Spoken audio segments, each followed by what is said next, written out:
साल बुना। भोले भाले किसान अधिक उत्पादन के लालच में फंसकर रासायनिक खाद व कीटनाशकों का प्रयोग करने लगे। बैलों की जगह ट्रैक्टर से जुताई होने लगी। शुरुआत में कम रासायनिक खादों के प्रयोग से अधिक उत्पादन हुआ। धीरे धीरे रासायनिक खादों के प्रयोग के कारण भूमि की उर्वरा शक्ति क्षीण होने लगी, जिसकी वजह से उत्पादन घटने लगा तथा फसलें कमजोर होने लगीं। फसलों के कमजोर होने के कारण उनमें रोग व कीट लगने लगे।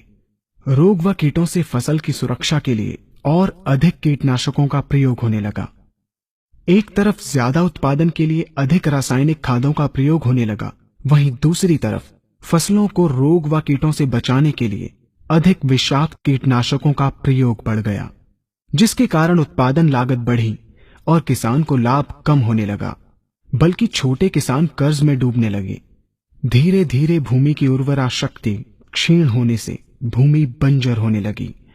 रासायनिक खाद व कीटनाशकों के कारण खाद्यान्न भी विषाक्त हो गए तथा जलवायु भी प्रदूषित हो गई, जिसके कारण मानव पशु पक्षियों के स्वास्थ्य पर प्रतिकूल प्रभाव पड़ा, जिसका परिणाम आपके सामने है। मानव स्वास्थ्य पर रासायनिक खादों के पड़ने वाले प्रभाव को आप ऐसे समझें। जब किसान फसल में रासायनिक खाद डालता है तो रासायनिक खाद में उपस्थित विषाक्त रसायन जल में घुलकर सबसे पहले जल को प्रदूषित कर भूमि के अंदर उपस्थित केचुए व सूक्ष्म जीवाणुओं को मार देता है। ये बात सभी किसान अच्छी तरह से जानते हैं कि केचुए व अन्य सूक्ष्म जीवाणु भूमि की उर्वरा शक्ति को बढ़ाने के लिए अति आवश्यक होते हैं। विषाक्त रसायन के कारण इनकी मृत्यु हो जाने से भूमि की उर्वरा शक्ति नष्ट हो जाती है तथा भूमि कठोर होकर बंजर होने लगती है। रासायनिक खादों के विषाक्त रसायन पानी के माध्यम से अन्य खनिजों के साथ फसल के अंदर पहुंचकर फसलों को विषाक्त बना देते हैं।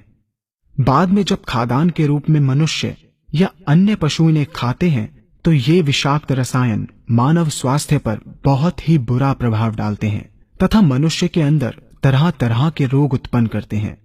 जब हम जैविक खाद का प्रयोग भूमि पर करते हैं तो जैविक खाद पानी में मिलकर पानी को प्रदूषित नहीं करती।